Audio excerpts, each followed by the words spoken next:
our next panel, as I said before, we are looking to get more of the constituent players talking about the sort of programmatic technology data piece. And our next panel is the agency panel.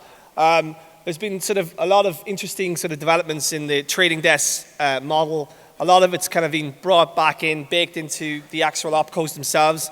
So we have a number of agency CEOs here today to talk about how they're approaching the programmatic piece and what they're doing internally and how they're building the businesses out. So we have Anthony Ryan, who will be moderating this panel, and on the panel we have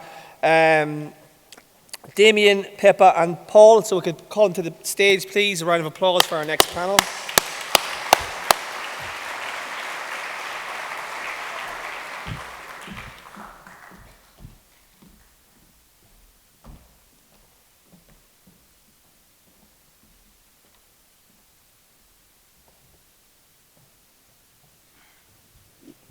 So I think the person everyone is most relieved to see here today is Pippa.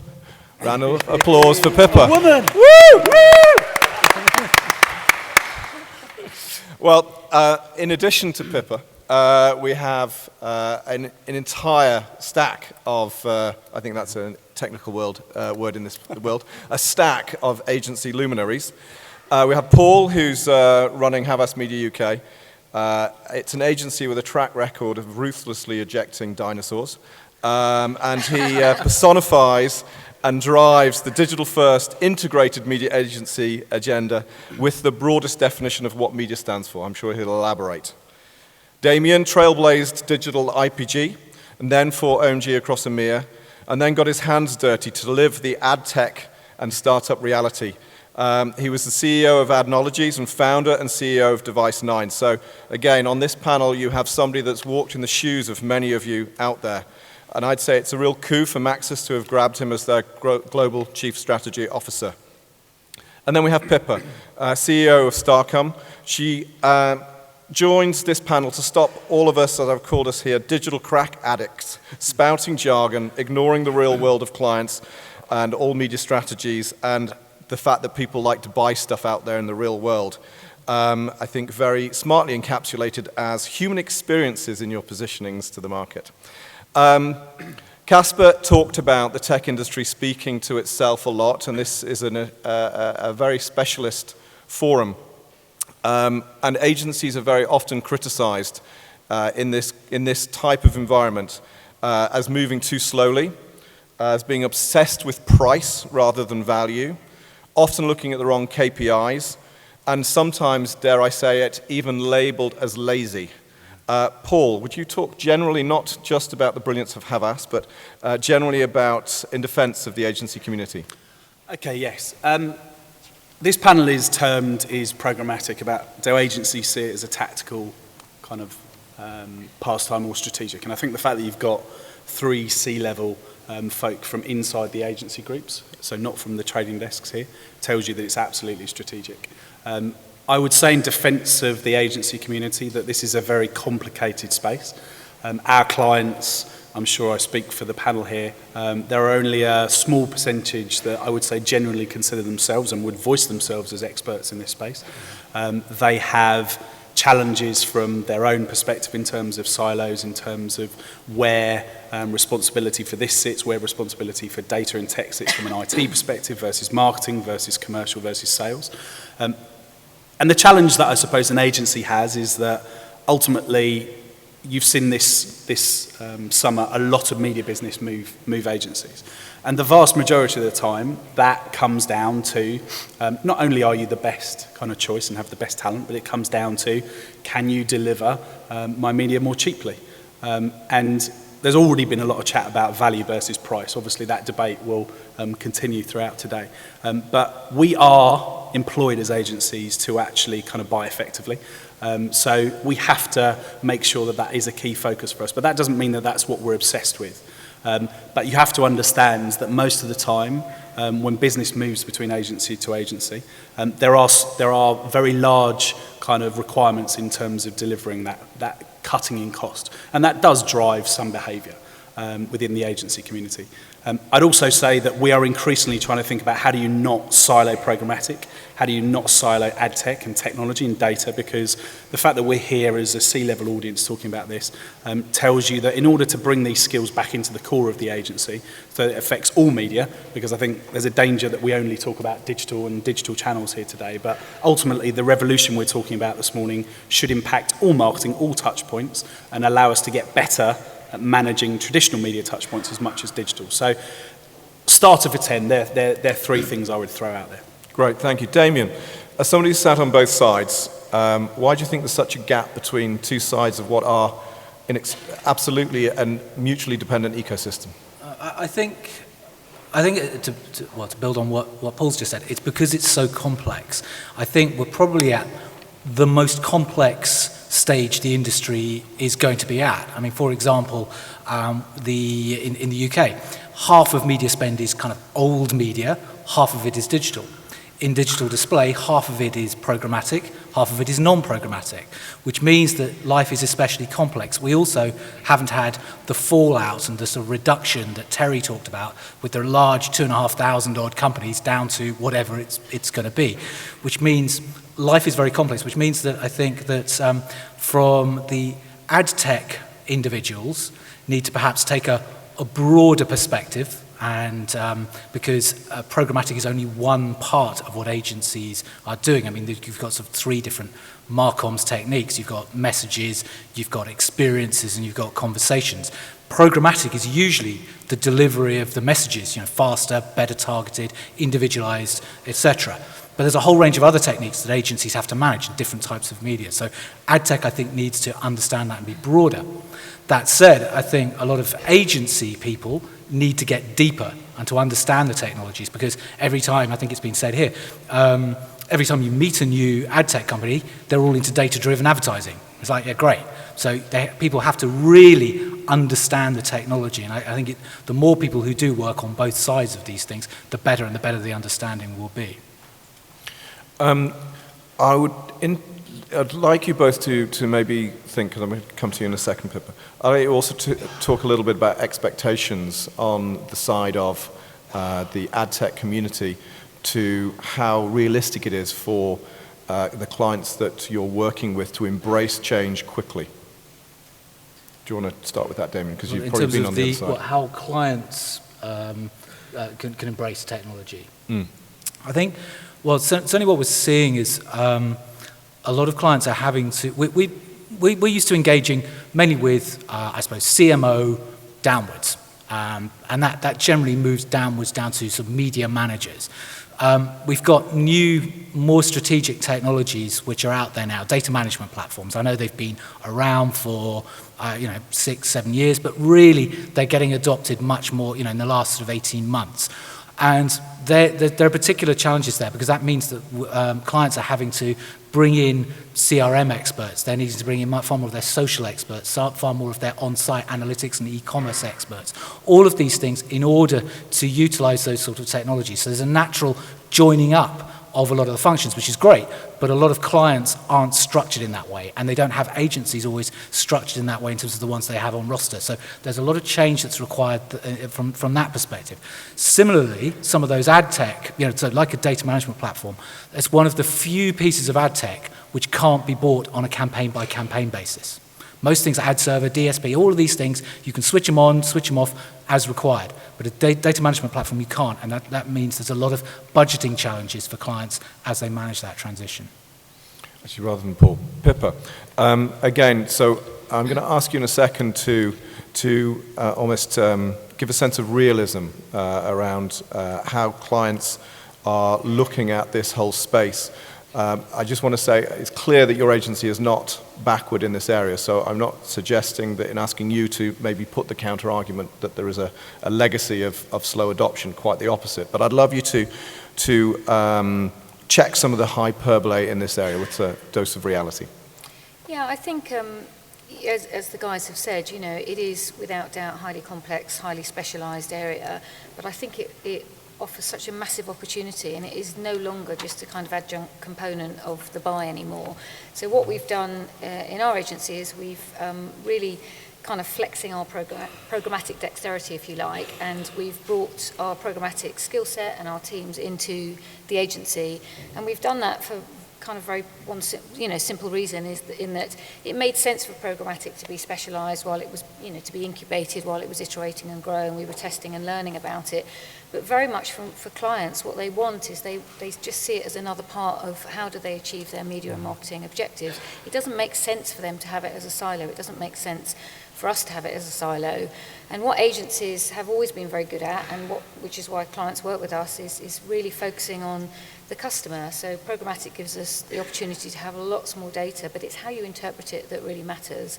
And I think that's absolutely the critical thing. So having a managed service DSP, for example, can't tell you how you join up the process between TV and digital. It can't tell you how you shift share. And I think that you have to constantly, all the businesses that we're working with, and as Damien said, there's more and more springing up. It's becoming more and more complex for agencies. Our job for clients is to simplify the complex, and that's why for us we've brought it in to the mainstay of the agency, as much to upskill our talent as to upskill our clients as well.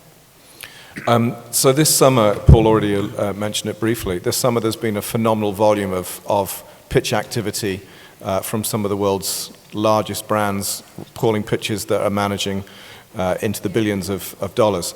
Can you give us a perspective on how programmatic and data strategies were addressed within the client brief to the agency, and how that impacted the all media solutions that you were going back with, and maybe starting with Pippa? Thank you. Was I not on? Was it not working before? So yes, I think that programmatic gets a lot more of a share of the kind of the headlines than it does in reality, than when you end up in the pitch room, for example. So clients are rightly asking about programmatic, but really they're asking about it very much in the context of transparency, rightly so. So they're asking, how do we make money on it, who are our partners, about viewability and all those sorts of areas. And I think that in some ways it depends on the scale of the client. If it's a global pitch, we have to keep things very simple because the understanding, the knowledge and the tech capability is very different across different markets. But I think that for us, what we would talk about is very much a kind of how is data unlocking the effectiveness of your marketing and how can it deliver better outcomes? And that is where programmatic has a big role to play. So how we're using it is really to fuel and to power consumer understanding. So that's how we're talking about it in pitches. I think it gets a disproportionate share of the headlines than it does in clients, and it depends also who's driving the pitch. So marketing directors, for example, would just see it as an automated way of doing what they've always done. Procurement people will see it as a way of driving greater efficiency and driving price down. But I think really, it will never replace, the strategy, the overall thinking, and as I said, how do we operate across the paid, owned and earned spaces, of which programmatic can obviously have an important role, but cannot behave, solely on its own. So it's, of course it's in there, absolutely. It's a hot topic, but I think quite a lot of clients are probably paying lip service to it. And as Paul said, the understanding in clients is very, very low. And to add to that, I'd just say for the community out here today, understand that when we go into pitch, we have to build a connected story like Pippa's talking about. We have to show how all of this works together. So we don't want to go in and have a section on technology, a section on data, on mobile, on social. Our task as an agency is to sit above that and to show how programmatic, given that's what we're talking about today, actually feeds the planning and the insight for everything. So when you have, I think Terry said, 2,500 different kind of players out there, we need you to help us decomplexify this, as Damien said, because it will often be a few slides within a bigger deck, and we need to make sure that what you do and where technology and data and programmatic plays in actually has a bigger story throughout the entire kind of media conversation rather than just a couple of slides towards the end of a deck. Damien, when we were chatting beforehand, you talked about bringing the retail into the marketing comms more directly. Could you elaborate on how that was something that you're using to differentiate? Well, yeah. I think all clients are looking for growth when they're pitching their business. They've spent 5 years stripping as much cost out of the business as they can. So what they're looking for with the programmatic is to whatever value they can free up, by making certain media cheaper and extracting value from the agencies, they want to invest that in newer technologies, in programmatic, to drive the growth. A large amount of offline media has been used to drive online sales. But what we're now seeing is the opportunity for online media to drive offline sales, because the technology is getting better. We've got all the beacon technology, which most people in this room are all fully aware of, and it's now becoming possible for somebody to be browsing online on the desktop, for us to be able to look at cross-device technologies. Then when somebody's around in a retail environment, they can be targeted on their phone, through and buy a product in a physical location, and then perhaps be retargeted on the way out. It's not perfect yet, and it requires the joining up of a lot of technologies, but that is the kind of thing which clients are interested in, because it's new ways of driving growth. So again, I think you're probably going to be inundated now with emails about how that can be supported from this room. One of the things that I think we would all need to acknowledge, though, is that the context of a pitch to present that idea is challenging because of the time that's available to actually explain the friction points and the realistic scale. How much do you find managing the expectations of what's achievable within a 12 to even 24-month cycle with the desire to sell an exciting story about change in these massive pitches? Maybe Pippa have a run at that. I think, it is a challenge, unquestionably. I think that the best way for us is to use examples of how we're doing it, so particularly in a pitch situation. So a really good example for us of how I think that programmatic is really fueling the kind of nirvana, if you like, is Honda, whereby we are using programmatic advertising and first and third party data to segment audiences, and then to serve kind of relevant product advertising based on lifestyle statements. Then we're passing that back to our creative and our social teams to inform content creation and social engagement. So what that's allowing us to do is to kind of create a decision tree for, how do we engage with people, create, what I would call smart content, so programmatically driven, but ultimately tailored to that individual, to much more personalised, hard-working, relevant content. And instead of building proxy upon proxy, I'm actually really telling a story. So it's data-driven storytelling, if you like, which is much more interesting. I think if you can show a client that path, and show how you've done it on other clients, in the same way that ad agencies do. It's a kind of show me, don't tell me scenario. So that's very much how we're doing it, but we are only scratching the surface, I'd say.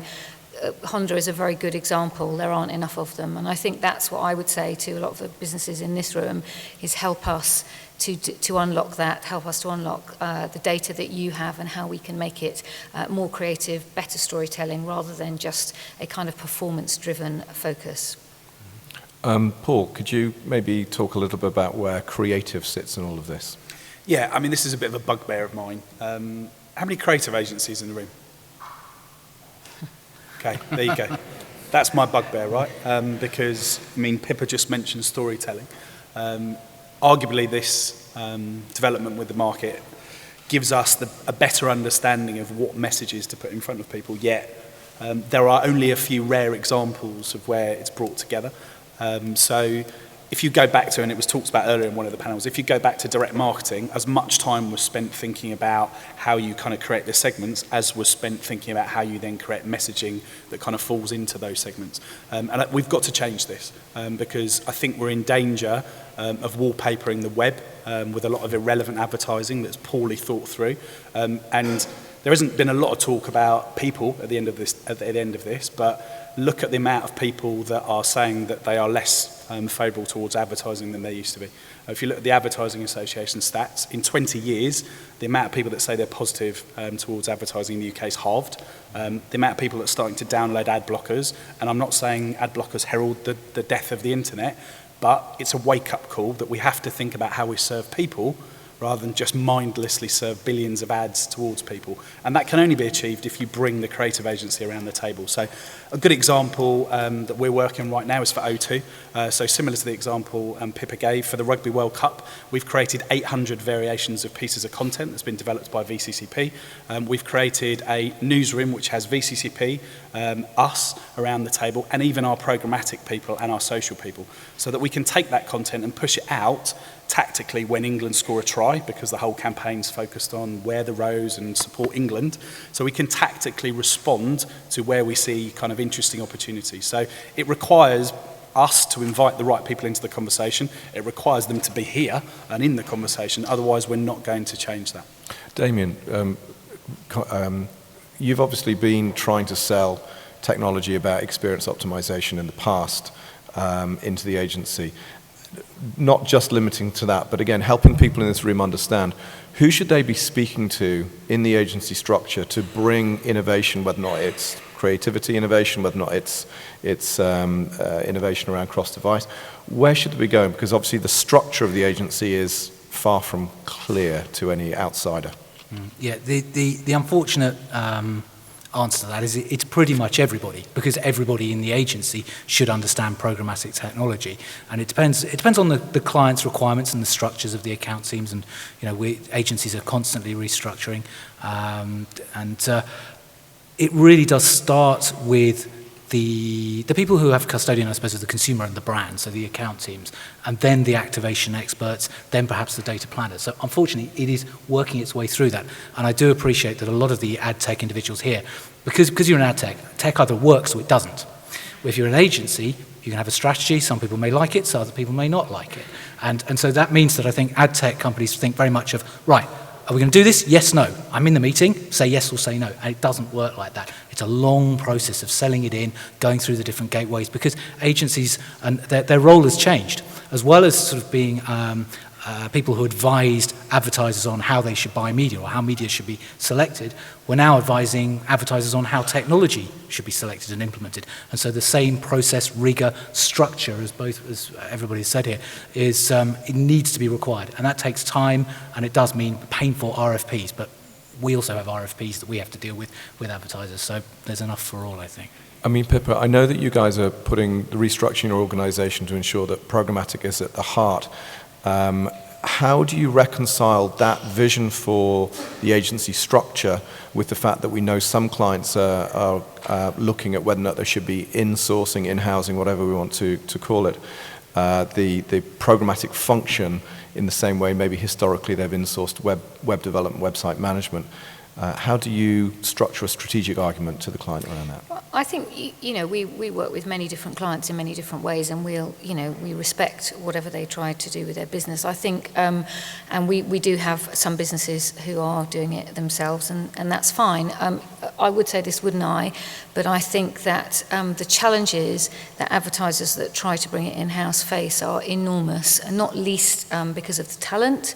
I think it's almost impossible to, we all know in this space, talent is the salaries that some of them are commanding are pretty extravagant for their level of experience. But I think that somebody that's strong in this space will not want to go and work at a client. And I think that the experience is too limiting. Agencies, as Damien was talking about, we are talking to the tech companies, new companies every single week. We are working with all of them. We are experiencing different platforms and so on. And I think that clients don't necessarily have the skill set in order to deal with that. But we are working with some where we're advising them on a consultancy basis to help them. I think it's naive for clients to think that they can do it on their own because of the complexity of and the talent is a big part of it. Paul. So what I would add, picking up on that point from Pippa, is that the way that we found you have to kind of open up the conversation is to, alongside the business as usual kind of media work that we do, is actually have a consulting team, to Pippa's point. So we've set up a team that are very different skill sets to try and go in and help transform a business. And that does come down to data, tech, it comes down to running workshops and trying to overcome some of those silos. And these things take a lot of time, right? Because half the time you've got a unwillingness to change in one department within a brand, or you have the need to educate another part of the organisation in order to move that forward. And it's often actually not a desire to actually change the technology, it's the resistance to a different model and the KPIs that may be put in against that individual. So the only way you can change that is having real grown-ups. They cost agencies money, and it takes time to really start to change that conversation so that then we can change the media model. We can't change the media model and kind of replace all the tech at the same time. You need slightly different kind of skill sets, I would argue. So we have 2 minutes left. So what I think would be a nice way to end would be to each of you state, recognizing that there's both ad tech and publishing community in the room, what would you each of you like in the next 6 months as a perfect request? What would you like somebody to bring you? Okay. My general plea would be to think about how to collaborate more. I think there's been some good examples of how different publishers are collaborating with each other, to think about how you can solve problems for agencies and for their brands, because to Pippa's point, every single brand thinks about this in a different way. There are no off-the-shelf solutions here. So I would just argue that the more people spend time together, the less walled gardens we have, as we talked about earlier, the more likelihood we can move towards a more progressive model. Cool. Yeah, I think it's two-way, and so yeah, we also need to work harder, deeper with ad tech. I think the thing that I think one of the dangers of programmatic is that it's so efficient. It's fantastic, right ad, right place, right time, all with defined boxes. Whether that's a small box on your mobile phone or a larger interstitial or something like that. And I think there's a danger that programmatic pushes itself into a box, and it's, as Paul's mentioned, there's a danger that it can restrict creativity. So anything we can do to be creative with technology, with data, whatever it is, to break out of that, avoid being pushed into that box is good. And I'd be interested to talk with anyone in that sort of field. Final word to the first lady on the panel. Thank you. Yeah, I'd say, within my business, we've moved programmatic into the heart of the agency, so please expand your contact points. It is not now longer just the prowess of kind of a very small team. It is something we are expanding our programmatic fluency across the whole agency. And I think, the quid pro quo for that is that we can help you understand and unlock the data and help you to value it, because that's now sitting in a wider activation team that really understand how to unlock, customers and audiences. So, and also just to build on the the creative point, is that some of the Honda ads that I touched on earlier have actually been done by Auto Trader, so being done by a publisher, not by an ad agency. And I think that's much more of the model that I'd like to see. Brilliant. Thank you very much. Very useful insights.